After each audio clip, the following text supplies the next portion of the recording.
নমস্কাৰ আপোনালোকে চাই আছে ক্ৰিকেট গুৰু আছাম ইউটিউব চেনেল। ভাৰত আৰু ইংলেণ্ড কোনটো টিমে পাব টি20 বিশ্বকাপ 2026ৰ ফাইনেল সেমিফাইনেল এই দুইটা টিমৰ মাজত অনুষ্ঠিত হ'বলৈ গৈ আছে মুম্বাইৰ ৱানখেড়ে ষ্টেডিয়ামত।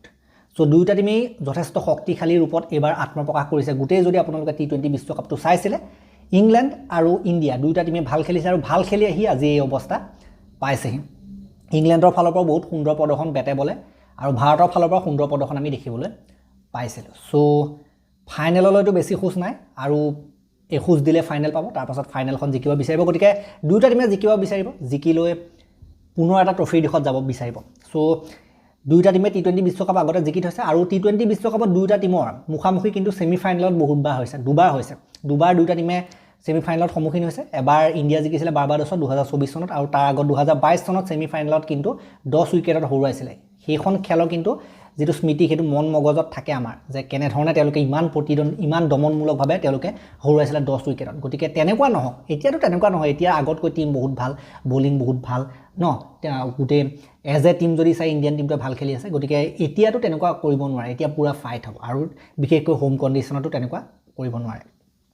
সো যদি আমি ৰেকৰ্ডৰ কথা ক'বলৈ যাওঁ ইণ্ডিয়া আৰু ইংলেণ্ড দুইটা টিমৰ মাজত 29খন টি20 আন্তঃৰাষ্ট্ৰীয় অনুষ্ঠিত হৈছে, য'ত নেকি 17খন জিকিছে ভাৰতে, 12খন জিকিছে ইংলেণ্ডে।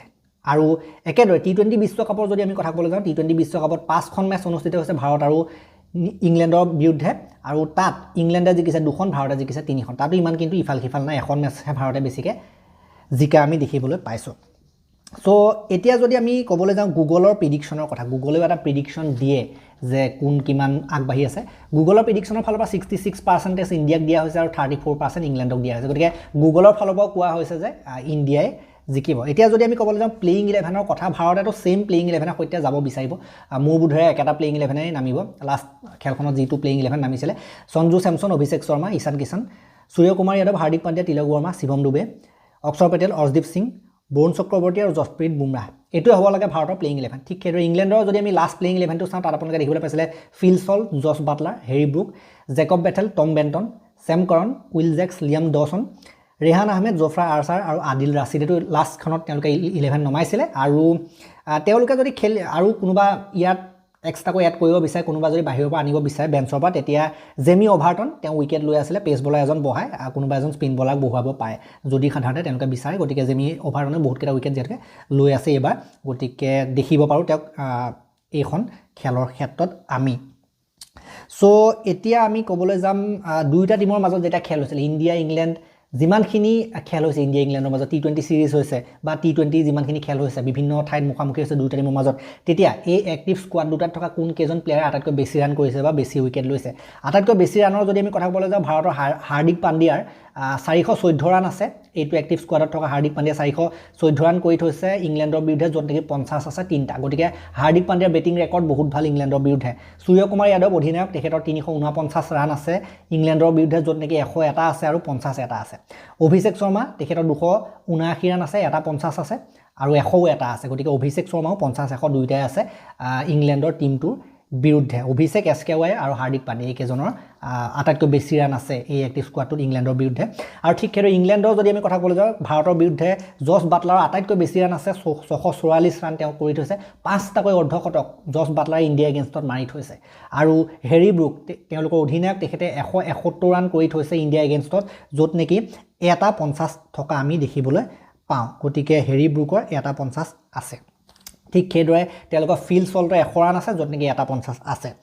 আৰু আমি যদি ক'বলৈ যাওঁ এতিয়া উইকেটৰ কথা ক'বলৈ গ'লে হাৰ্দিক পাণ্ডিয়াৰ সৰ্বাধিক 19টা উইকেট আছে। বেটিঙৰ লগতে বলিঙতো হাৰ্দিক পাণ্ডিয়া ইংলেণ্ডৰ বিৰুদ্ধে ভাল কৰি থৈছে। আকৌ আমি আশা কৰিব পাৰোঁ হাৰ্দিক পাণ্ডিয়াৰ সৰ্বাধিক এইটো এক্টিভ স্কোৱাডত 19টা উইকেট আছে ইংলেণ্ডৰ বিৰুদ্ধে। বৰুণ চক্ৰৱৰ্তী 14টা উইকেট আছে ইংলেণ্ডৰ বিৰুদ্ধে আৰু লগতে বুমৰাহৰ 9টা উইকেট আছে। একেদৰে আমি যদি ইংলেণ্ডৰ কথা ক'বলৈ যাওঁ ইংলেণ্ডৰ আদিল ৰাছিদৰ সৰ্বাধিক 14টা উইকেট আছে ইণ্ডিয়া এগেইনষ্টত।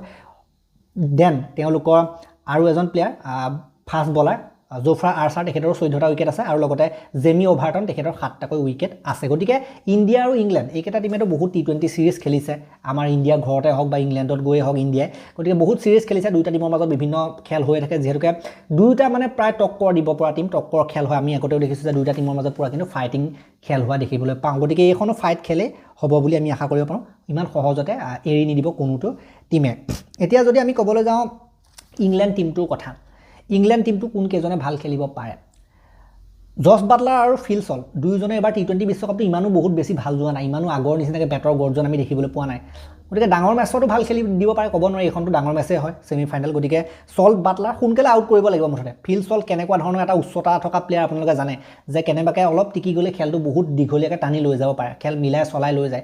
তেনেকুৱা এটা প্লেয়াৰ, সাংঘাতিক প্লেয়াৰ কিন্তু ফিল চল। গতিকে ফিল চলক সোনকালে পেভিলিয়নমুখী কৰিব লাগিব ভাৰতীয় বলাৰ। ঠিক একেদৰে জছ বাটলাৰৰ নামটোতো বেলেগকৈ ক'ব নালাগে, টি20 ক্ৰিকেটত কিমান বেছি ডাঙৰ প্লেয়াৰ সেইটোতো আপোনালোক সকলোৱে জানে। গতিকে এইজনকো সোনকালে আউট কৰিব লাগিব, চল্ট আৰু বাটলাৰ। তাৰপৰা হেৰি ব্ৰুক এইবাৰতো 100ও মাৰিছে আৰু এইবাৰ ভাল গৈছে, তেখেতৰ বহুত ভাল গৈছে টি20 বিশ্বকাপটো। গতিকে আকৌ ভাল খেলিবলৈ চাব, যিহেতুকে কেপ্টেইন বুলি বেলেগ এটা দায়বদ্ধতা থাকে, ভাল খেলিবলৈ চেষ্টা কৰে। গতিকে হেৰি ব্ৰুককো সোনকালে আউট কৰিব লাগিব। জেকব বেথেল এজনো প্লেয়াৰ কম নহয়, পূৰা বেছি এটেকিং কৰে। গতিকে জেকব বেথেল আৰু লগতে উইল জেক্স কিন্তু বেট বল দুইফালৰ পৰা 4খন মেচত মেন অফ দ্য মেচ পাইছে তেখেতে।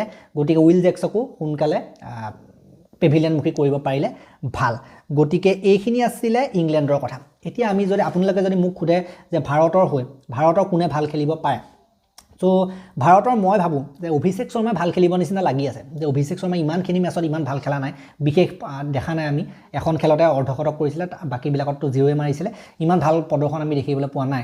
গতিকে এনেকুৱা লাগিছে যে অভিষেক শৰ্মাই মাৰিব নেকি, যিহেতুকে অভিষেক শৰ্মাৰ 100ও আছে, ইংলেণ্ডৰ বিৰুদ্ধে তেখেতে বেছি এটেকিং কৰা আমি দেখিবলৈ পাইছোঁ, ইংলেণ্ডৰ বিৰুদ্ধে ভাল খেলা দেখিবলৈ পাইছোঁ। গতিকে অভিষেক শৰ্মাৰ ৰাখিছোঁচোন, অভিষেক শৰ্মাক মই লিষ্টত ৰাখিছোঁ, উইচ লিষ্টত ৰাখিছোঁ, যে মই চাব বিচাৰোঁ কেনেকৈ অভিষেক শৰ্মাই কি কৰে ইংলেণ্ডৰ বিৰুদ্ধে নেক্সটখন খেলত। গতিকে অভিষেক শৰ্মা লাষ্ট টাইম আমি দেখিছিলোঁ যে টি20 বিশ্বকাপত 2024 চনত বিৰাট কোহলি গোটেই টুৰ্ণামেণ্টটো ইমান ভাল নাছিলে, টি20 ৱৰ্ল্ড কাপত ফাইনেলত গৈ মাৰি দিছিলে। গতিকে অভিষেক শৰ্মাৰ ক্ষেত্ৰতো তেনেকুৱা কিবা এটা ইনিংছ মোৰ বোধেৰে আছে, হয়তো ছেমি ফাইনেলত নহয়তো ফাইনেলত, কোনোবা এটা দিনতো অভিষেক শৰ্মাই কিবা এটাতো ইনিংছ খেলিব। গতিকে চাওঁ সেইটো ইংলেণ্ডৰ বিৰুদ্ধে আহে নেকি, চাওঁ আমি।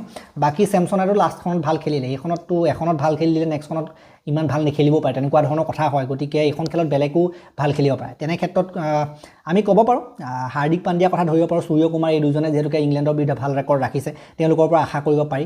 একেদৰে ঈশান কিষণৰ কথাটো আমি ক'ব পাৰোঁ, লাষ্ট ইমান অৰ্ধশতকে ওলাই অহা নাই, একাদিক্ৰমে বহুকেইখন খেলত অৰ্ধশতক ওলোৱা নাই। গতিকে ঈশান কিষণৰ পৰা আশা কৰিব পাৰি। কিন্তু মোৰ আটাইতকৈ বেছি দৃষ্টি কিন্তু অভিষেক শৰ্মাৰ ওপৰতহে মই এখন খেলত ৰাখিম। বাকী অভিষেক শৰ্মা, হাৰ্দিক পাণ্ডিয়া এই দুজনৰ ওপৰত ৰাখিম। বাকী বুমৰাহে উইকেট ল'ব লাগে, বৰুণ চক্ৰৱৰ্তীয়ে উইকেট ল'ব লাগে, লগতে অক্ষৰ পেটেলেও উইকেট উলিয়াব লাগে বুলি মই ভাবোঁ এইখন খেলৰ ক্ষেত্ৰত।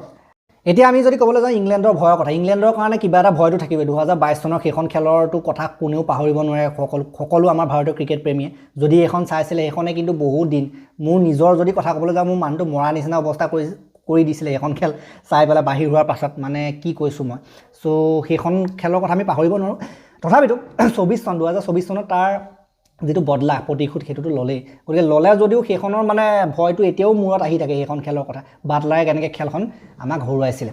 বাকী যি কি নহওক, এইটো টীম ভয় কৰিবলগীয়া মই কথা এইটো কাৰণে ক'ম, কাৰণ প্লেয়াৰখিনি এওঁলোকৰ টি20 টীমত যিখিনি প্লেয়াৰ আছে, টি20 বিশেষজ্ঞ প্লেয়াৰ প্ৰায়ভাগ 11টাৰ ভিতৰত প্ৰায় 10টা 9টা এনেকুৱা প্লেয়াৰ তেওঁলোক টি20 বিশেষজ্ঞ প্লেয়াৰ, মানে বেটিং বলিং সকলো ফালেতো আছে বিশেষকৈ, আৰু টি20ৰ কাৰণে বিশেষ স্পেচিয়েল মানে তেওঁলোকে এদিনীয়া বা আপোনাৰ টেষ্টত ইমান ভাল নেখেলিব পাৰে, কিন্তু টি20ত বিশেষভাৱে ভাল খেলা প্লেয়াৰ বহুত আছে। বিশেষকৈ মই যদি ক'বলৈ যাওঁ জছ বাটলাৰ হওক, দেন আমি যদি ক'বলৈ জেকব বেথেল এইবিলাক প্লেয়াৰ যেতিয়া তেতিয়া ডাঙৰ ইনিংছ খেলি দিব পাৰে, টম বেণ্টন হওক, দেন ছেম কৰণ, উইল জেক্স কেনেকুৱা খেলি আছে মই ক'লোৱে অলৰেডি। গতিকে ক'ব নোৱাৰি কি কৰে। লগতে তেওঁলোকৰ অধিনায়কজন দেখিছে কেনেকুৱা পৰিপক্ক বেটাৰ, জেনেৰেশ্যনেল প্লেয়াৰ বুলি কোৱা হয়, নেক্সট বিগ থিং বুলি কোৱা হয় হেৰি ব্ৰুকক অধিনায়ক। গতিকে যি কি নহওক ভয়টোতো থাকিবই, কিন্তু তেওঁলোকৰো ভয় এটা থাকিব, কাৰণ প্ৰেছাৰটোতো থাকিবই। ইণ্ডিয়া আটাইতকৈ ভাল কথাটো হ'ল যে ইণ্ডিয়াৰ হোম এডভান্টেজ আছে, কণ্ডিশ্যনৰ হেল্প আছে, সেইটোতো থাকিবই। আৰু আমাৰ ফেন্স সমৰ্থকৰ ছাপোৰ্টটো আছে, ইংলেণ্ডৰ সেই বস্তুটো নাই। সেই বস্তুটোতে ইণ্ডিয়াই সমান হৈ যায়, আগবাঢ়ি যায় অলপ, সমান বুলি ক'লে ভুল হ'ব, আগবাঢ়ি যায়। কিন্তু ইংলেণ্ডৰ টিমটো সেইটোৱে, ভালকৈ মুঠতে উইকেট ল'ব লাগিব, মেইন কথাটো সেইটো। বলিং বহুত ভাল কৰিব লাগিব ইণ্ডিয়াই, কোনোবা এটা বোলে চলি গৈয়ে আছে বোলে মাৰিয়ে আছে, তেনেকুৱা হ'লে নহ'ব মানে। সেইটো কাৰণে 2022ত হাৰিছিলে, সেইটো কাৰণে ইংলেণ্ডৰ প্লেয়াৰবিলাক সেইটো কাৰণে মাৰিয়ে থাকে। গতিকে সেইটো কাৰণে উইকেট সময়মতে যদি উলিয়াই থাকে খেল ভাৰতৰ দখলত, বেটিঙতকৈ কিন্তু ইণ্ডিয়া বলিংটো বেছি ভাল লাগিব, বিশেষকৈ বৰুণ চক্ৰৱৰ্তী হওক, হাৰ্দিক পাণ্ডিয়া, বুমৰাহ এইসকলৰ পৰা ভাল বলিং কৰিব বুলি মই আশা কৰিব পাৰোঁ। আৰু আশা কৰিছোঁ ভাৰতে এখন খেল জিকিব, আৰু জিকি ফাইনেলত প্ৰৱেশ কৰিব। বেক টু বেক ফাইনেল আমাৰ ইণ্ডিয়াই পাব বুলি আশা কৰিছোঁ, আৰু তাকে আশা কৰি এই ভিডিঅ'টো মই ইমানটা সমাপ্ত কৰিছোঁ। ভাল লাগিলে যদি এটা লাইক কৰিব, শ্বেয়াৰ কৰিব, চেনেলটোলৈ নতুনকৈ আহিছে যদি ছাবস্ক্ৰাইব কৰি ঘণ্টাত দবাই দিব, আৰু লগতে হাইপ দি দিব। তেতিয়ালৈকে আৰু এটা নতুন ভিডিঅ' লৈ প্ৰতিশ্ৰুতি মই বিদায় মাগিছোঁ। ধন্যবাদ।